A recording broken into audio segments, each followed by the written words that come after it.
had a lot of dignity, grace, and style, and she will be remembered for that. Let's look back on how the news broke of Queen Elizabeth's departure. Good day, everyone. I'm Amy Robach here with TJ, and we are coming on the air with somber news from Buckingham Palace. Queen Elizabeth II has died at the age of 96. She was, of course, a symbol of strength and resolve for generations. She was an influential global presence for decades, and of course, Britain's longest ruling monarch, the world's second longest ruling monarch in history. Her reign spanning 70 years. We just received a tweet from the royal family saying the Queen died peacefully at Balmoral this afternoon. The King and the Queen consort will remain at Balmoral this evening and will return to London tomorrow. This, of course, something that has been a great subject, her health over the past several years, and certainly this year as well. We just saw her celebrate 70 years, the Queen's Jubilee, something we had never seen before, that a monarch serving 70 years there. But this statement now follows an earlier statement, Robach, that we got from the palace, which was very rare and very concerning to a lot of people, that they said that there was a concern, or doctors had concern about her health, and that she was under medical supervision. People who have watched the palace for years and years know that that was almost an unprecedented statement for them to put out, and because of that, there was a lot of concern about her health. She had been on summer break at her palace there, her castle in Balmoral, her home in Scotland. Her kids are there. Prince Charles is there, Princess Anne, Prince Edward, Prince Andrew, they're there. Prince William did get in a short time later. We're told Prince Harry is on his way, but we also, Robach, saw the last time a public image of her was just on Tuesday. That's right. She appointed the new prime minister there, Liz Truss, and the other reason why people were concerned, there was a scheduled meeting with top ministers. It was postponed yesterday, doctors urging the Queen to get rest. Her health had been a growing concern since she was hospitalized in London, you may remember. Back in October, there was a bout with COVID in February, Parliament in May, for only the third time. And the Queen did turn 96 in April, and we all remember the celebratory Platinum Jubilee back in June. You're looking there, by the way, at a live shot of the Union Jack, now flying at half staff, and certainly a much different crowd forming there near Buckingham Palace. Typically, we see notices. Sometimes we see births, and this time we're expecting to see, of course, the announcement of the death of the Queen being placed at the gates of both Buckingham Palace and Balmoral as well. So we are monitoring those gates as well. As you saw right there, news broke that Queen Elizabeth had passed away at the age of 96 years old. Queen Elizabeth, the longest serving monarch in royal history. Her, a lot of people like to take negative connotations about she comes from a family lineage of colonizers and stuff.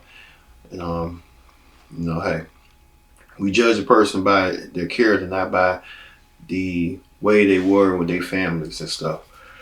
So we'll live on to that moniker and live on to that reaction. A lot of people are reacting, including the world. A lot of people from the United States, as U.S. President Joe Biden had this to say.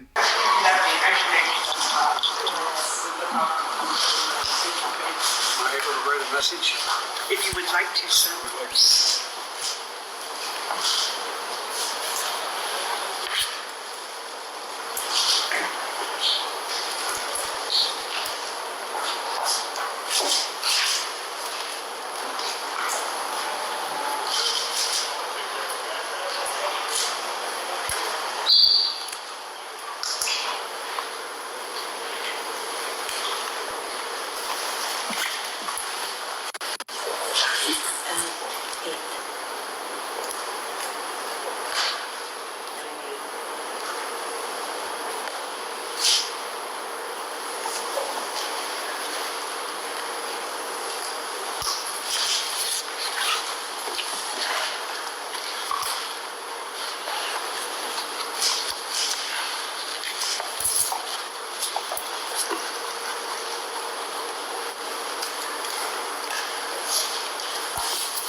Memorial for all of you.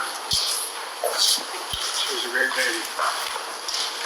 We're so delighted we got to meet her. Our hearts are with her. It's amazing. You actually know that was so even a lot of people from the Queen's own UK Prime Minister, newly UK Prime Minister. Mr. Speaker, in the hours since last night's shocking news, we have witnessed the most heartfelt outpouring of grief at the loss of Her late Majesty, the Queen. Crowds have gathered, flags have been lowered to half-mast, tributes have been sent from every continent around the world. On the death of her father, King George VI, Winston Churchill said the news had stilled the clatter and traffic of 20th century life in many lands. Now, 70 years later, in the tumult of the 21st century, life has paused again. Her late Majesty, Queen Elizabeth II, was one of the greatest leaders the world has ever known. She was the rock on which modern Britain was built. She came to the throne at just 25, in a country that was emerging from the shadow of war. She bequeaths a modern, dynamic nation that has grown and flourished under her reign. The United Kingdom is the great country it is today because of her. The Commonwealth is the family of nations it is today because of her. She was devoted to the union of England, Scotland, Wales, and Northern Ireland. She served 15 countries as head of state, and she loved them all. Her words of wisdom gave us strength in the most testing times. During the darkest moments of the pandemic, she gave us hope that we would meet again. She knew this generation of Britons would be as strong as any. And as we meet today, we remember the pledge she made on her 21st birthday to dedicate her life to service. The whole House will agree. Never has a promise been so completely fulfilled. Her devotion to duty remains an example to us all.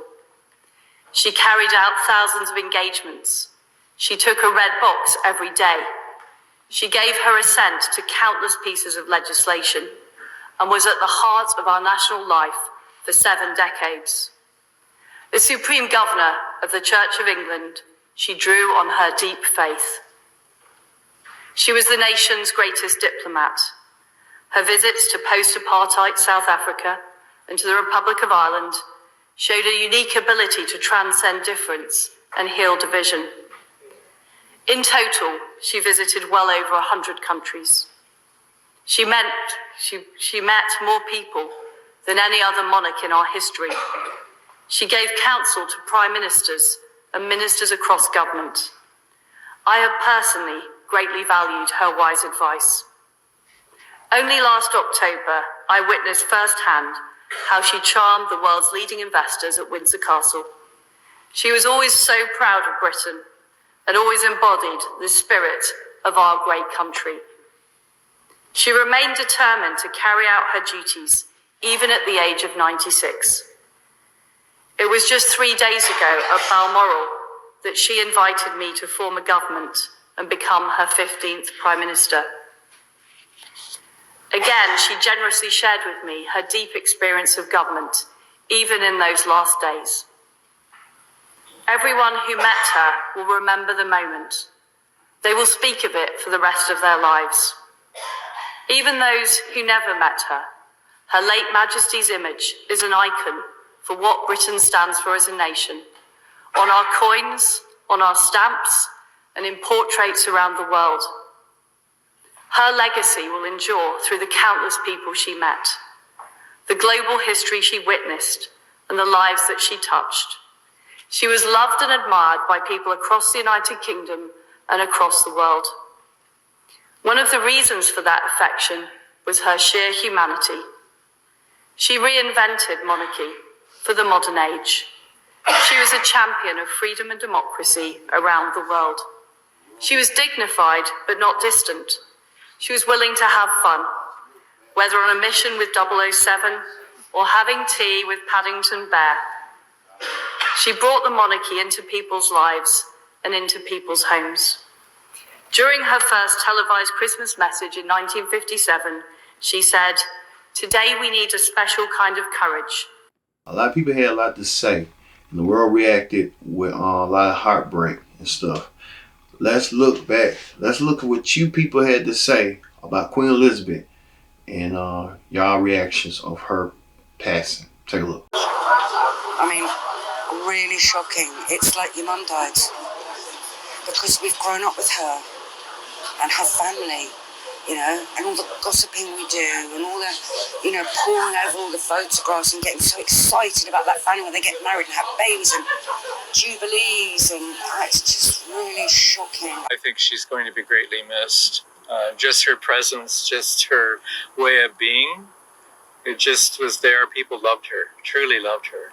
It's just absolutely, you know, tragic, feeling very sad. I mean, when I saw the picture in the window there, I got a little teary-eyed. It's a hard day. You saw right there, a lot of you reacted to Queen Elizabeth. That Queen Elizabeth may not be here, but she is loved and she will be remembered for her service as a public servant. Well, we go back to the roots of Queen Elizabeth, her childhood.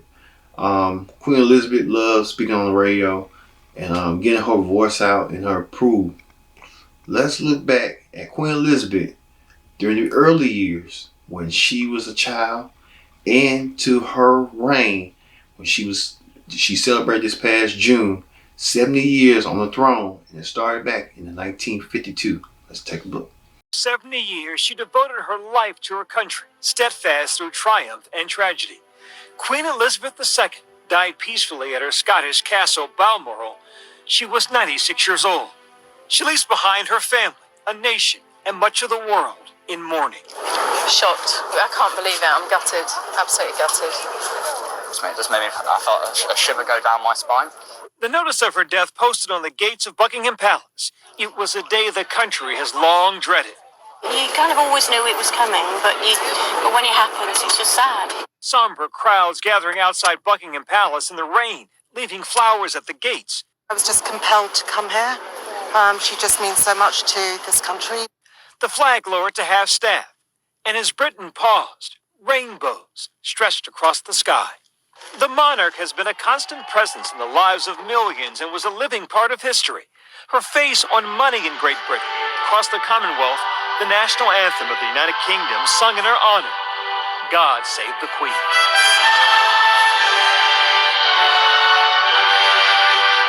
I think the same shock and sense of disbelief that was here today will still be here for some time. Even people who didn't know the Queen, I think many people felt they had a personal connection with her. She was one of my favorite people in the world, and I will miss her so. Tonight, tributes to the Queen pouring in from world leaders, the Pope, and all the living former presidents she met with, including Donald Trump, Barack Obama, and Bill Clinton. And President Biden signing the condolence book at the British Embassy in Washington.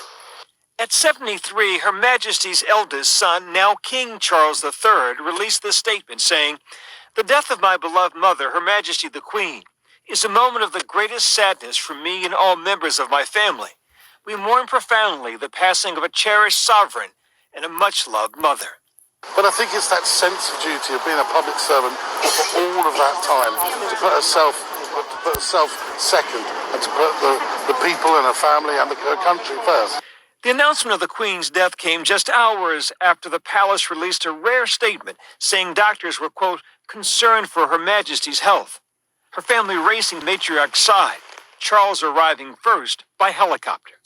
Other members of the royal family flying into a foggy Aberdeen airport in Scotland.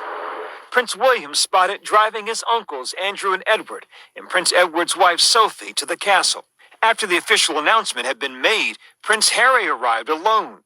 This is a moment of personal grief as a family. This is their mother, their grandmother, their great-grandmother, but also they are very aware of their public positions at a time like this and the roles that they will play in this plan that is going to be executed, and they all have their part to play in that as well. Even to the end, the Queen was committed to performing her duties. Just 2 days ago, in the Queen's last official photos, inviting Great Britain's new Prime Minister, Liz Truss, to form a government her 50th time bestowing such an honor. It's particularly poignant that she was able to do what she wanted, which was to fulfill her duties right up until the end. That is exactly how she wanted it to be. The death of Her Majesty the Queen is a huge shock to the nation and to the world. Queen Elizabeth II was the rock on which modern Britain was built. The Queen celebrating 70 years on the throne this past summer at the Platinum Jubilee. Charles expressing gratitude on behalf of the British people.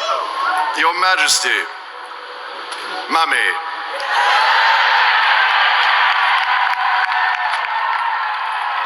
the scale of this evening's celebration and the outpouring of warmth and affection over this whole Jubilee weekend is our way of saying thank you. At her Jubilee, the Queen sat down for tea with British icon Paddington Bear. Perhaps you would like a marmalade sandwich. I always keep one for emergencies. So do I. I keep mine in here. For later. Today, Paddington tweeting, "Thank you, ma'am, for everything." She was born in 1926 and never expected to become queen. As a little girl, she couldn't pronounce her own name, calling herself Lilibet. Then her uncle, the playboy King Edward VIII, abdicated the throne to marry an American divorcee. Her father was left to ascend as King George VI, and the young Elizabeth was suddenly next in line for the throne. I declare before you all that my whole life, whether it be long or short, shall be devoted to your service and to the service of our great imperial family to which we all belong. During World War II, the princess did her duty. She was a driver and mechanic on the home front, and she fell in love in those years to a handsome prince, the swashbuckling Navy Lieutenant Philip Mountbatten. Take thee, Philip. To my wedded husband. To my wedded husband. They married in 1947. In 1952, the young couple was on a royal trip to Kenya, then climbed up into a treehouse where they would spend the night. But overnight, her father died. When she came down the next morning, she was queen at age 25. Her coronation was an international sensation, the first one ever televised. Queen Elizabeth reigned through 14 American presidents, dancing with Gerald Ford, watching a ball game with George H.W. Bush, even giving First Lady Michelle Obama a quick hug. The years brought their ups and downs. The wedding of Prince Charles and Diana at first seemed to be a highlight. But when that marriage collapsed so scandalously, many Britons began to doubt the relevance of the monarchy itself. In 1997, when Diana was killed in a car crash in Paris, Elizabeth stayed in Scotland with her family. As waves of grief rolled over Britain, the Queen was seen by some as unsympathetic, and public anger at the royal family reached a fever pitch. Then she returned to join her people in mourning. What I say to you now, as your queen and as a grandmother, I say from my heart. First, I want to pay tribute to Diana myself. She was an exceptional and gifted human being. As monarch, Elizabeth maintained tradition, moved just enough with the times. Good evening, sir. Who can forget her appearance alongside 007 Daniel Craig at the London Olympics in 2012? She was a woman with quirks and passions, delighting in driving herself and raising her numerous corgis, a love of horses and racing. And while she prized dignity and embodied the British stiff upper lip, her family knew a different side. If you do ever have problems, you can share them with her and she will listen and she will try and help. But otherwise, she sort of lets you get on with your own life and carve your own path. Towards the end of her life, as COVID ravaged the globe, she showed that compassion to the British people. We should take comfort that while we may have more still to endure, better days will return. We will be with our friends again. We will be with our families again. We will meet again. But perhaps her greatest loss, in 2021, the rock of her own life, her husband, Prince Philip, died. Her closest confidant and advisor, their marriage was an enduring partnership, a sentiment she shared on their 50th wedding anniversary. All too often, I fear Prince Philip has had to listen to me speaking.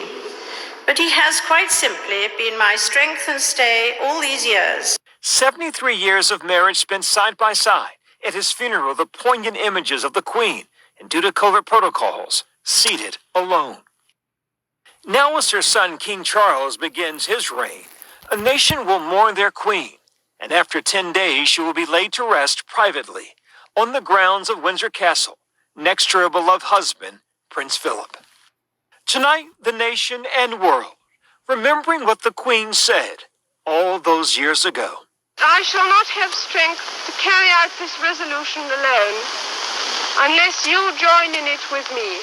God help me to make good my vow, and God bless all of you who are willing to share in it. A phenomenal story. Queen Elizabeth lived her life and lived her long life, and she did so in the end, in essence. Hopefully, Queen Elizabeth, wherever you are, you will be remembered for that. She celebrated 70 years this year. An amazing feat for Queen Elizabeth. And Queen Elizabeth will be remembered for that. No question about it.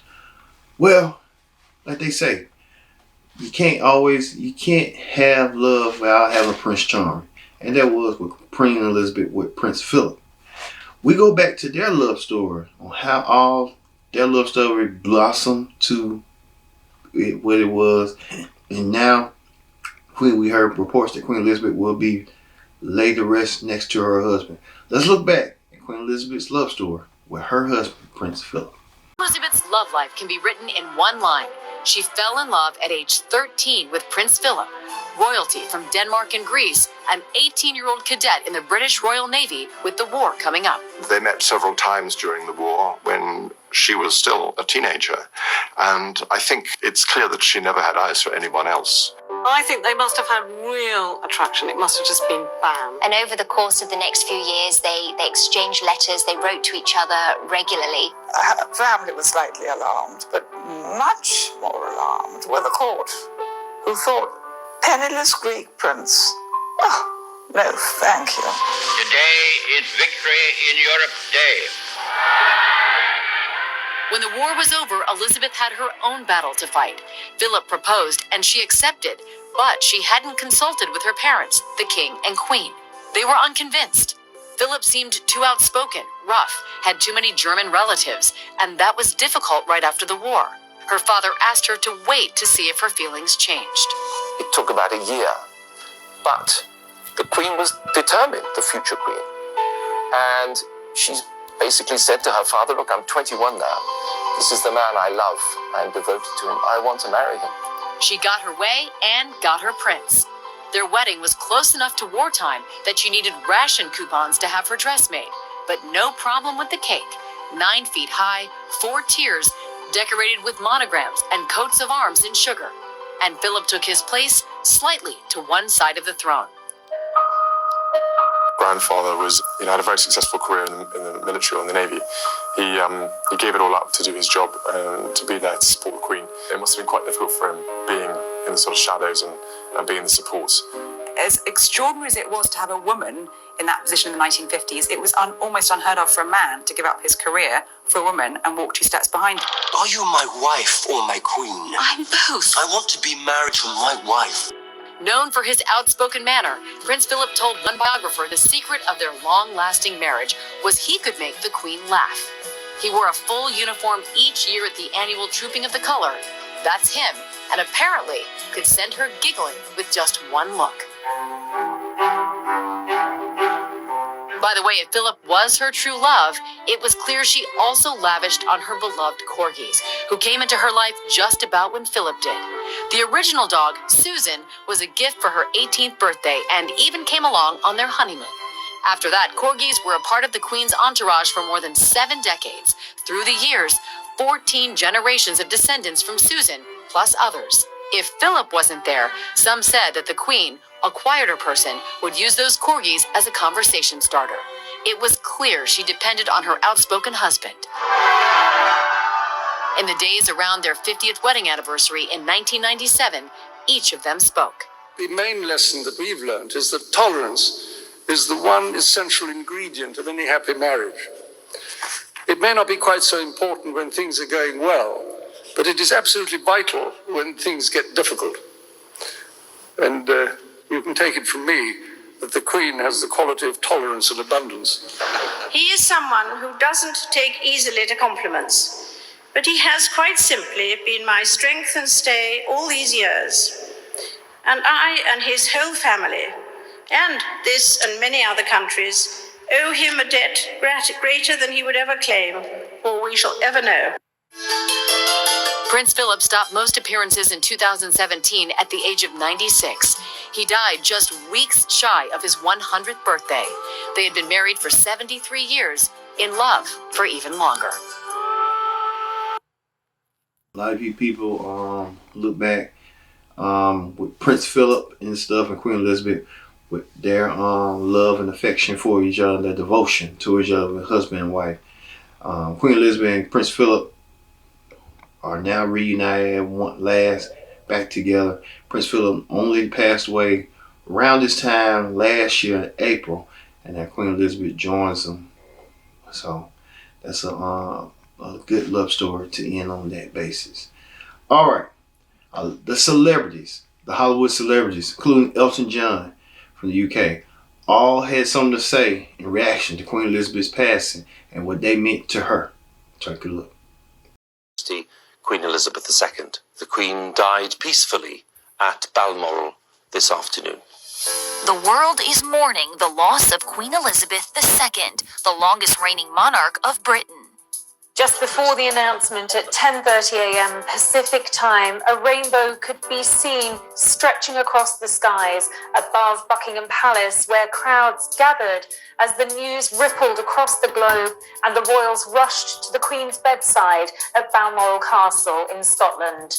Queen Elizabeth's son, Charles, just named His Majesty the King, released a statement in the wake of the devastating news. Quote, "The death of my beloved mother, Her Majesty the Queen, is a moment of the greatest sadness for me and all members of my family. We mourn profoundly the passing of a cherished sovereign and a much-loved mother. I know her loss will be deeply felt." Your Majesty, Mummy. And now, stars throughout Hollywood are remembering the beloved Queen. I often draw strength from meeting ordinary people doing extraordinary things. Jennifer Garner shared this stunning photo and called her an elegant, incredible woman. Elton John, who was knighted by the Queen in 1998, posted a lengthy note to Twitter, reading in part, quote, "She was an inspiring presence to be around. Queen Elizabeth has been a huge part of my life from childhood to this day, and I will miss her dearly." Candle burned out long before religion never did. Former President Barack Obama and his wife Michelle remember Her Majesty as a beacon of hope and stability. Quote, "Michelle and I were lucky enough to come to know Her Majesty, and she meant a great deal to us. She welcomed us to the world stage with open arms. We are awed by her legacy of tireless, dignified public service." Another former president, Bill Clinton, spoke out, giving thanks for the Queen's extraordinary life. Quote, "We will always be grateful for the kindness she showed us through the years." Life, of course, consists of final partings. Ozzy Osbourne mourns the loss. He says England without the Queen is devastating. George Takei also shares his condolences. Quote, "There shall be none other like her." Sharing a similar sentiment, Sylvester Stallone, who paid tribute to the great Queen with a photo of their first meeting. I'm very glad to have been able to join you. A lot of the passing and stuff, Queen Elizabeth shed the foundations and shed what she done with celebrities, and celebrities are admiring her. A lot of celebrities are a little bit sad tonight that Queen Elizabeth has passed away. But she will live on. She will live on.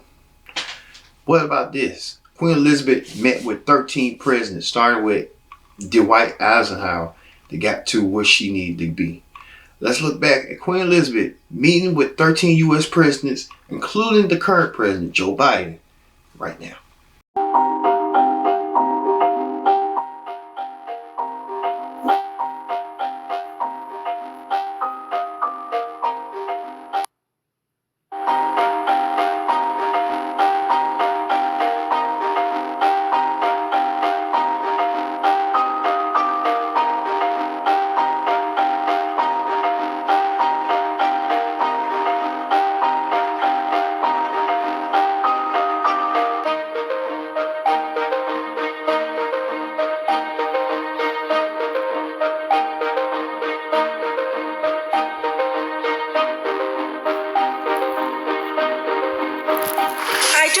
can see me today from where you are.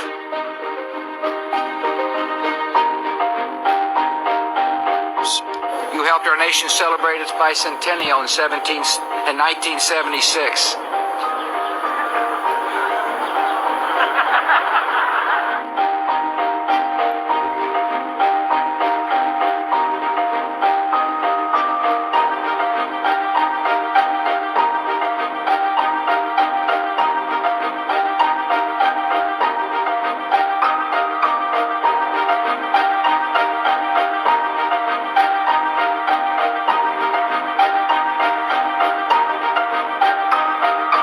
That's amazing. Queen Elizabeth lived through to see John Kennedy, Richard Nixon, George Bush, Ronald Reagan, Bill Clinton, Barack Obama,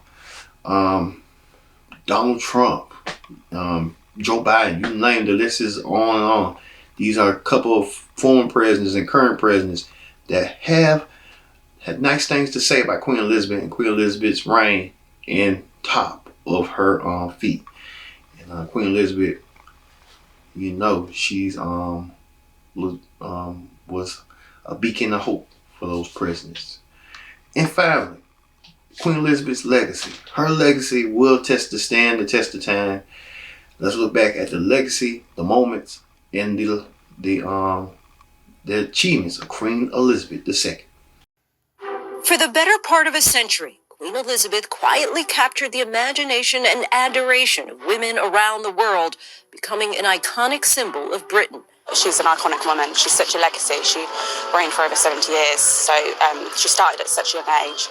And it's just heartbreaking. The head of state for 15 countries, her face on banknotes and coins, she normalized the idea of a woman in charge and became the ultimate symbol of female power, often sporting her signature pearls, hat, and handbag. She was a young woman in a man's world, carving her own way through life and through a job that she, like any of us, don't necessarily have all the preparations you'd like. I think she's done amazingly well. Tonight, women across London, the UK, and globe are paying their respects. For us young people, it paves a way for us to walk as well. Known for her sense of duty and dedication to her country, she earned the unwavering loyalty of her subjects as a constant and dependable force looked up to by so many. She has been a personal inspiration to me and to many Britons. Her devotion to duty is an example to us all. She had a place in my heart, a warm place in my heart. She always seemed very dignified. Ever since I've been a child, she's always been there, you know. And so for her to not be there, it's like an end of an era. An end of an era that ushered in a strong legacy for her sovereign status. She became the queen of firsts in so many ways. She was working during the World Wars, the Second World War, which was pretty remarkable at the time. And yeah, I think consistently she's made some pretty big strides forward. When she was just a young child, it was Winston Churchill who remarked that she had an air of authority and reflectiveness astonishing in an infant. I think to women everywhere, we did all look up to her, whether we realized it or not. Growing up in the 1980s, I grew up with a head of state who was a woman and a prime minister who was a woman. And it meant that I thought I could do anything. I never really saw a glass ceiling. And her impact only continued to grow as the years went by, becoming a living role model for women young and old, an example of what's possible now and for generations to come. She had an impact through all generations. So the older generation, us, and also, daughters to come. You just felt we had to come here today and just pay our respects because she's always been part of our lives and we're very unlikely to ever have a queen in our lives again. A queen in our modern world, a source of national pride for countless Brits with a dedication to duty from the first day of her coronation until her last. Throughout all my life and with all my heart, I shall strive to be worthy of your trust. Queen Elizabeth has done that feat. Her legacy will move on, and no question about it, she will be remembered for being that way. Dignity, class, and style. That's what Queen Elizabeth wanted to be remembered, and that's what she did for the people. Thank you all for watching this final edition of Viral. Not the final edition, but the final season for season 5 of Viral. We talk about the life and career of Queen Elizabeth. I've been your host, Kendra Dick, saying so long, and we'll see you in January for another edition of Viral.